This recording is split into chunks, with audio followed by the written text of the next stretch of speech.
Actin filaments கான்ஸ்டண்ட்டாக assemble ஆகும், அப்புறம் டிஸ்அசம்பிள் ஆகும். ஓகே, இந்த ப்ராசஸை கண்ட்ரோல் பண்ணுற ப்ரோட்டீன்ஸாக இந்த வீடியோவில் பார்க்க போகிறோம்.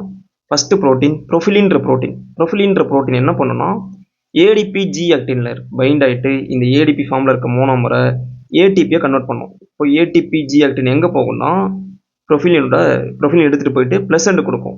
அப்போ ப்ளஸ் எண்டு கொடுத்தது அப்படின்னா ஏடிபி ஜி ஆக்டின் க்ரோ ஆகும், ஃபிலமெண்ட் வந்து க்ரோ ஆகும். ப்ரொஃபிலின்ற ப்ரோட்டீனோட ரோல் இது. நெக்ஸ்ட்டு கொஃபிலின்ற ப்ரோட்டீன் ஏடிபி ஜி ஆக்டின் கூட, அதாவது ஃபிலமெண்ட்டில் இருக்க ஏடிபி ஃபார்மில் இருக்க ஆக்டின் ஃபிலமெண்ட்டில் பைண்ட் ஆகிட்டு அதை கட் பண்ணி வெளியே எடுத்துகிட்டு நமக்கு மோனோமர்ஸை கொடுக்கும். என்ன ஃபார்மில் கொடுக்கணும்? ஏடிபி ஃபார்மில் கொடுக்கும். திரும்ப அந்த ஏடிபி ஃபார்ம் ப்ரொஃபிலின் பக்கத்தில் போயிடும். முன்ன பண்ண மாதிரி ப்ரொஃபிலின் போயிட்டு ப்ளஸ் எண்டு கொடுக்கும், திரும்ப க்ரோ ஆகும். இன்னொன்று தைமோசின் பீட்டா 4ன்ற ப்ரோட்டீன். இந்த ப்ரோட்டீன் என்ன பண்ணணும்னா தேவையில்லாத கண்டிஷன்ஸில் ஃபிலமெண்ட் வந்து க்ரோ ஆகக்கூடாது. அப்போது ஏடிபி ஃபார்மில் இருக்க ஜி ஆக்டின் மோனோமர்ஸை ஸ்டோர் பண்ணி வச்சுக்கும். இது இந்த தைமோசின் பீட்டா 4ன்றது. இந்த மாதிரி தான் இந்த 3 ப்ரோட்டீன்ஸும் ஆக்டின் ஃபிலமெண்ட் அசம்பிள் ஆகிறதையும் டிஸ்அசம்பிள் ஆகிறதையும் ப்ராசஸ் வந்து கண்ட்ரோல் பண்ணும்.